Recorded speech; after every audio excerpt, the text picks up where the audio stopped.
you wanted the best, you've got the best podcast. The hottest podcast in the world.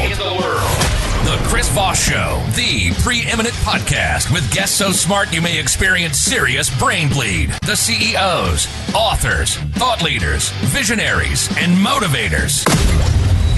Get ready. Strap yourself in. Keep your hands, arms, and legs inside the vehicle at all times, because you're about to go on a monster education roller coaster with your brain. Now, here's your host, Chris Voss. Hi, folks, it's Voss here from the ChrisVossShow.com. Ladies and gentlemen, there are listening to That Makes Official. Welcome to over 16 years of 2,400 episodes of the Chris Voss Show. And it just keeps rolling and rolling, and I suppose we have to do another 2,400 episodes in 16 years. My back is tired. Somebody rub it. Opinions expressed by guests on the podcast are solely their own and do not necessarily reflect the opinions of the host or the Chris Voss Show. Some guests of the show may be advertising on the podcast, but it is not an endorsement or review of any kind. Today's featured author comes to us from bookstolifemarketing.co.uk. With expert publishing to strategic marketing, they help authors reach their audience and maximize their book success. Anyway, we have an amazing young lady on the show today. We'll be talking about her exciting book that came out November 5th, 2024, called The Jane Sparks Trilogy. We have Xiomara Rodriguez on the show with us today. Welcome to the show, Miss Rodriguez. How are you? I am great. Thank you for having me, and I'm really appreciate it. Thank you for coming. We really appreciate having you as well, because we can learn so much from you and what you have here. You are a 74-year-old young woman who had a dream. You were born in San Juan, Puerto Rico, lived there until the age of 27. You came to mainland USA. You retired from the U.S. Coast Guard after serving 20 years, 10 of which she served as a special agent with the Coast Guard Investigative Service. She's the first Hispanic female to become a special agent with the CGIS. After retirement, she did many things. One of her proudest achievements was that on April 2014, she co-founded Tu Casa Latina, a nonprofit organization geared toward helping immigrant women, men, and children who are victims of domestic violence crimes, and human trafficking in Northern Nevada with immigration help and referrals so they can stay in the USA for a better life. Since the age of 9, she dreamed to be a writer. She published some short stories and poems in various college magazines and in some online magazines, along with some of her poetry that was published in Nustro magazine. She's a wife, been married for 43 years, and a mother of 2 outstanding children, a grandmother of 2, and a great-grandmother of 6. Welcome to the show, Miss Rodriguez, again. It's glad to have you. I am glad to be here. So give us .coms. Where do you want people to look you up on the interwebs and find out more about you? You could go on Bookside Press, you could go on Amazon, and you could go on my webpage, writerXiomaraRodriguez.com, and it has the books and it has the trilogy. Ah, that sounds like good stuff. So give us a 30,000 overview of what's inside your new book. The Jane Sparks Trilogy is a compendium of all 3 books that I wrote before. How Could It Be? The Story Continues, and A New Beginning Maybe. This story is about 2 sisters. One is a lieutenant at the San Francisco PD. The other is a FBI agent.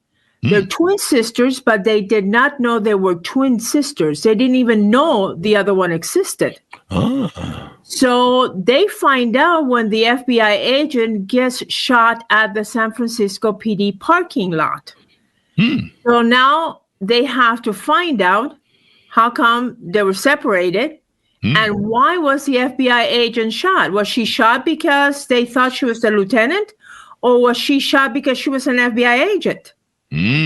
Also, another crime that they have to solve that deals with horses.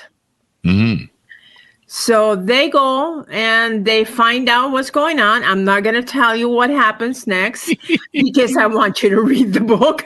You have to read the book. That's the one thing about novels is we can't fully talk about them. They go on a second story, and the third one is I like the most because the third story has to do with antiquities. Antiquities, so like Egypt sort of stuff? Or? Yeah, Egypt and Israel, and stealing antiquities and finding them, and art theft and murder. Mm-hmm. So you call this book a trilogy. It's 3 books in one, technically, or 3 kind of separate sort of stories that go between, but it's all encompassed in one book. That's right. It makes it easy for people to carry. The stories, the books were created for people that want to read, but they do not have a lot of time to read. Mm. You know, they want to read something and they want to be excited about something, but they really don't have the time. So that's one of the reasons I wrote them, for that kind of people, for people that have, like my age, that have time, that they have a little bit of hard time concentrating a lot on things, or for young kids that are beginning to learn chapter books and they want to learn something new. So I'm giving everybody a little bit of something they could use and enjoy. It's enjoyable. They're enjoyable, and they give you a little bit of relaxation. Oh, now is this the first book you've written? I have written a lot of short stories, and I have written a lot of poetry. I started writing poetry, and then I shift to short stories and scripts for theater. Then you started writing when you were 9. That's pretty cool. Yes. Yeah. That was a way of escaping what was happening around me. Mm-hmm. And it just took me to a different world. I love reading mysteries. I read all of Nancy Drew mystery stories. Ah. That's how I started with the mysteries. Then I started reading some FBI books, and I went on along. I went to the University of Puerto Rico, history and theater, and then to George Mason University with the sociology. Oh, wow. And I imagine has some of your life experiences, you were in I believe the Coast Guard, how has that shaped your writing experiences? You delve out characters and plot lines, or has it, I guess? Yes, it has. I joined the Coast Guard in 1977. Mm-hmm. And at that time, women were few and far between. Yeah. And when I became an agent, there were only 7 of us as agents in the Coast Guard. Wow. Yes. And it was hard. It was a hard time because, at least for me, there are many days that I had to get up and look at myself in the mirror and say, I could do this. Come on, I could do this. You could do it. Go for it. You could do it. Mm-hmm. But I enjoy the work. It was different. Every day there was something different. If you ever saw NCIS, the show, that's the work I used to do for the Coast Guard. Wow. Okay. We had Vice Admiral Sandra Stowe on the show. I think she was the head of the Coast Guard at one time. Coast Guard. Yeah. Yeah. Yeah. So you know her. Or you've heard her? No, I heard. I didn't ever get to know her. We had her in the show back in 2021. We should check in to see what she's doing. She wrote a great book on leadership and stuff. But I imagine, these working in the ocean and with water and crises and conflicts and all sorts of stuff. That's a salty job, eh? Get it? Ocean salt. That's the best we can do on that joke. Sorry, folks. That's okay. Make you a little salty being on that there sea. But no, I mean it's hard work. I'm sure it's got to be. I've seen the Coast Guard do their thing, and then I've seen those. What's that dangerous job with the crabbing and stuff they do with the fishing? And we do everything. Coast Guard does a little bit of everything. Yeah, and it's hard work, and there's salt water too. It sprays on you, and you dry out, and then there's the sun. That's always probably fun too with salt water. But yeah, it's hard work, and so. Talk to us about some of the characters that are in the book and why you chose them and featured them. I guess, would Jane Sparks be the first person we want to talk about as the main person in the book? Yeah, Jane Sparks is a lieutenant in the San Francisco PD. She came up the ranks. She was a San Francisco mounted police officer, and she went up the ranks. Her father, or who she believes is her father, was also in the San Francisco PD. And she's divorced, hardworking, very following the rules. She follows the rules. On the other hand, Fran, which is the FBI agent, was first an NYPD police officer And from there, she went to the FBI. She's married, and her wife is a medical examiner and a writer. I basically, a little bit of it stole the character from books that I read from Patricia Cromwell. Okay. Because I like the character in a way, the character of the wife, in a way as Patricia Cromwell, who was also a medical examiner, forensic science. And I combined them. And the books are reading really fast. There is also the character which I enjoyed the most is the mother. Who discovers that she has had 2 kids. Wait. 2 daughters, and did not know that she had 2 daughters. How would a mother not know she had 2 daughters? Because it's that's something you have to read the book. Now you really got to read the book. You got to figure this one out. Now you have to read the book. Immaculate conception. No, she gave birth to both kids. Wow. She gave birth to both daughters, but only raised one, knowing only one. Oh, okay. All right, then. So everyone's in for a surprise when they find out that there's a spare. Yes. I'm always trying to convince my mom I'm adopted, and she insists otherwise, but there's pictures to prove it, so I guess whatever. But I always claim I was switched in the hospital. You know, they do the switcheroo at the beds there. That was going on in the 70s, so I'm sure. Yeah, that was going on in the 70s. So now, do you have 2 twin protagonists in the book then, the 2 sisters? And why did you choose that? Why did you feel that was kind of a great thing to put there? You know, they came to me. I did not create. They created themselves in my mind. It was about 3:00 in the morning. I was fast asleep, and all of a sudden, this idea came to my mind, and I started, getting ideas of the characters and how to put them together, and went for it. I have an amazing husband who understood, and I started writing and writing and writing, and until I finished the first book, it was like, okay, just let her be. Just give her coffee and let her be. Give her coffee, let her be. Yeah. That's the secret to a long marriage, evidently, I guess. Is that true? I think so.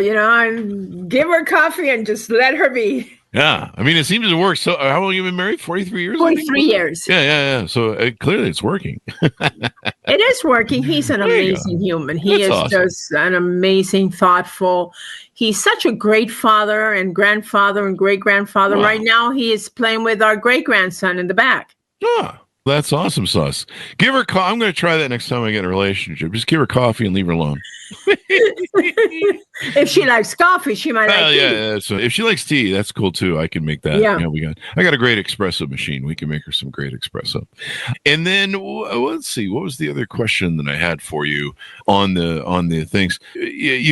What age did they discover that they're twins? Can you tell us that? Is that important to the story? No, that when the FBI agent gets shot at the San Francisco PD parking lot, the lieutenant comes down because one of the cops says, "I thought it was you."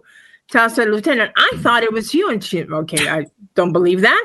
So she went down and she saw the credentials for the FBI agent, and then she went to the hospital and had a DNA test, and they came out sisters with both parents. Mm-hmm. So it was like, okay, we are sisters. Now, what happened? How did we get here? How was I in San Francisco and you were in New York? How didn't our mother know that she had 2 kids? What happened? Mm-hmm. And they have to figure all that out in addition to trying to find out why Fran got shot. So, people trying to stay alive, figure it out and stay alive long enough to find out so they don't get shot again, maybe? Maybe. Is that the only shooting that takes place? Now, what happens to the mother when she finds out that she has 2 twin daughters? She files for more child support? For back child support? I don't know. I don't know either. You have to read the book. You got to read the book, folks. That's what novels are about. We can cover historical books because, people know how it turns out, kind of. At least I hope so. But yeah, with novels, you got to leave some suspense. So how did your own background influence your portrayal of the complex relationship between the twin sisters? I'm sure that kind of is interesting, especially since they're really grown up together and known each other. Twins usually have a kind of a bond. My own background, I come from a semi-large family. I have two brothers and a sister. Mm-hmm. My mother was a nurse. And that's where I get some of the ideas. And I am so sorry. I wasn't expecting a call. I am so sorry. They just want to be on the show. That's what it is. Yes, they do want to be in a show. And I have no way of getting up and going and taking the phone and turning it off. All right. Well, hopefully it'll just ring out here in a second. No, because my husband's voice is going to come. Oh, there he is. There he is. Could you edit this out? I can try, yeah. Let's see where we're at in the thing. We're at how far are we in? 1629. So I am so sorry. It was one of those things that I really wasn't expecting. That phone hardly ever rings. I know my phone's the same way. It only rings when I'm on. It'll ring 5 minutes before I'm supposed to go on show, and so I think it's the guest calling me because they're having a technical issue, or maybe reschedule. And it's like some sales scammer. Yeah, some spam or some sales or something like that. It's always something like that. That's a house phone, and the only reason we have a house phone is for emergencies. So that wasn't an emergency. It's pretty funny.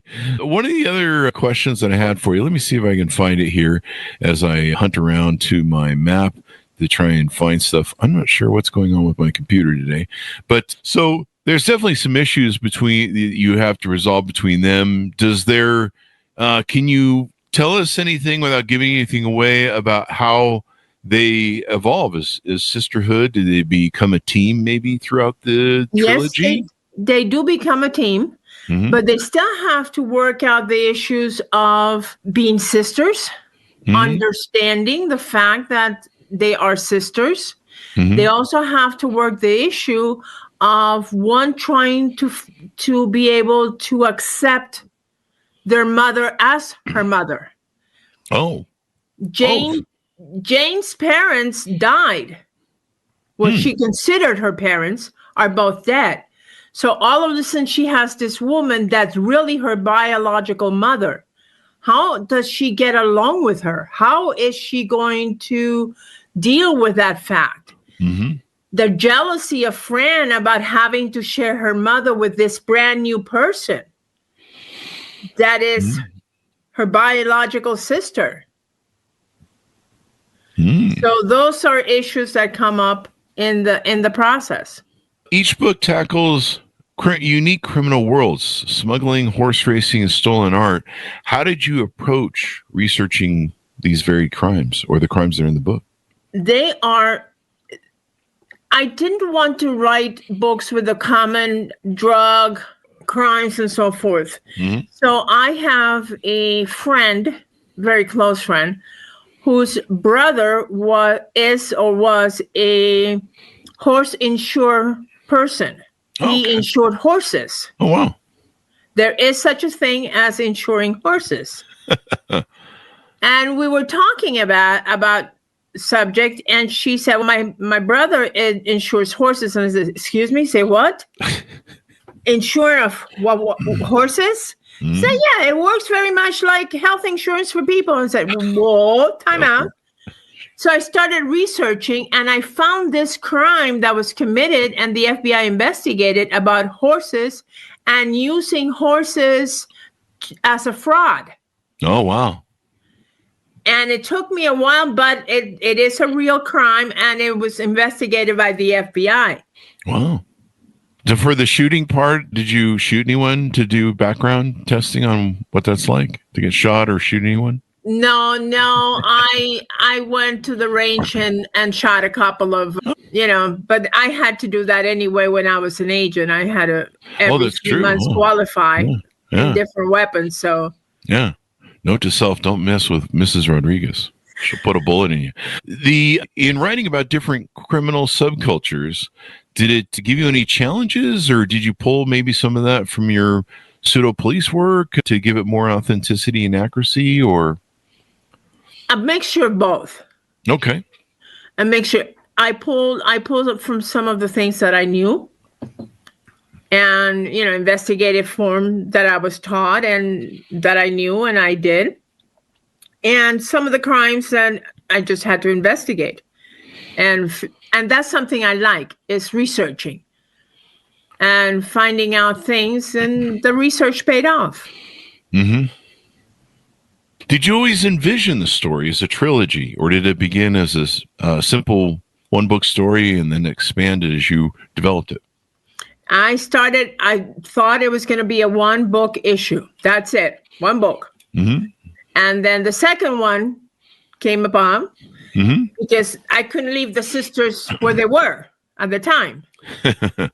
I mean, so I developed the second book, and I added some other stuff that some things that have to do with web pages and internet and things like that on the second book. And then on the third book, because I love history, I love that kind of work, I went, okay, now we have to take the sisters another step. So what else could we do with the sisters? Where are we going to go with the sisters? So I gave a romance to Jane. Jane finds somebody she could love. Mm-hmm. Something she didn't have before because she was divorced. On the first book, we know she's divorced. Oh. And the character of her ex-husband shows up on the first book. Mm-hmm. And he also shows up on the second book. And there's a twist there that you have to read the second book. And then on the third book, there's a bigger twist. With this character. Lots of twisting and turning, as it were. So that's what mysteries are about. You have to have twist, and all mysteries cannot be solved within 5 seconds. Did you find it hard to plot that out, where there's the interlay of the plots, the plot lines and the subplots, and all that weaving that you authors do in novels? Yeah, it was a little hard, and you have to sort of draw lines. Okay, this is going a chart. This is going this way, and this is going that way, and this is going the other way, and you have to make sure that you put them all together at one point in time so you don't get lost in the chart. Do you make a chart for it? I do. I can see the chart. I'm like, there's Bob's going over there, and then Jane's going over there, and you have to, and things like that. At least I do. I have to put a chart. Okay, I have Jane and I have Fran. What's going to happen here? And there's this other character coming in, but without a chart. But again, it goes back to my time as a special agent when you have charts on crimes. Who do you think the criminal is? And you have like criminal at the top and his little gang of bad guys, and the whole thing we see in the movies you see, right? You have a chart and you follow the chart for the crime. Follow the charts. That's how you find the end of the plot. Now, I believe the setting is in San Francisco. Yeah. Why was it important to do that in shaping the atmosphere? Because I lived in Alameda. My last station as an agent was Alameda. And I worked very closely with the San Francisco PD at the time. And also with the FBI at the time. And my youngest daughter lives in San Francisco. So you're pretty familiar with the lay of land out there and the beautiful scenery and the wonderful weather. If it wasn't because of the weather sometimes, I love San Francisco. But I live in Nevada now. You live in northern Nevada, I think? Yes, I live in Reno. I live in Vegas, and so we're neighbors. We are. Since those are two major cities in freaking Nevada, and the weather. The weather, doing this is like it started about summer again. Jeez, wasn't last year like really hot? Of course, do you guys have a cooler up there where you're at in Reno as opposed to Vegas? We get very hot or cold.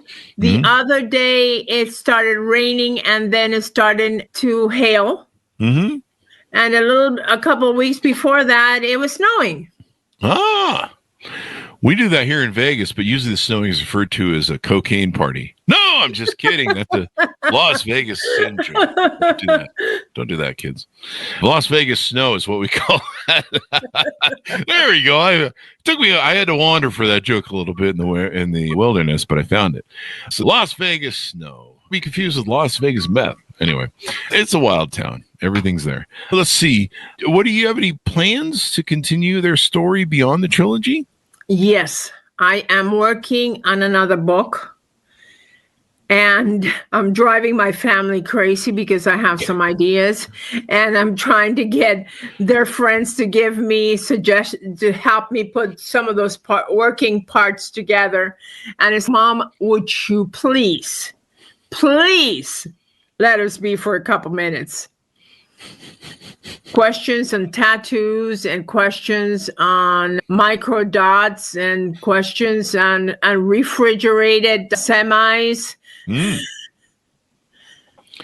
It sounds like your kids are like, is Mom just talking to us, or is she trying to pull information out of her stuff? What's going on? Yeah, yeah, it's a little of that. Is she really talking to us? Is she really talking to us? What is she trying to do? What is she trying to say? What is she trying to do? Let's talk about your website too. I know you have some offerings over on your website. What do you have on your website? People can take a look at it. And the website, I have a water bottles, T-shirts, hats, and the books. There you go. You got the merch, as the kids say. The merch. It's a small store, and I'm trying something new. I always like to try something new. The merch is so important these days.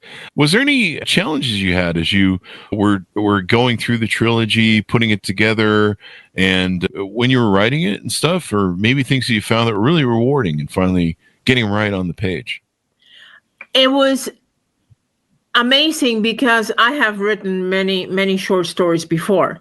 And sometimes things were easier and sometimes they were harder. But on this book, it just flew.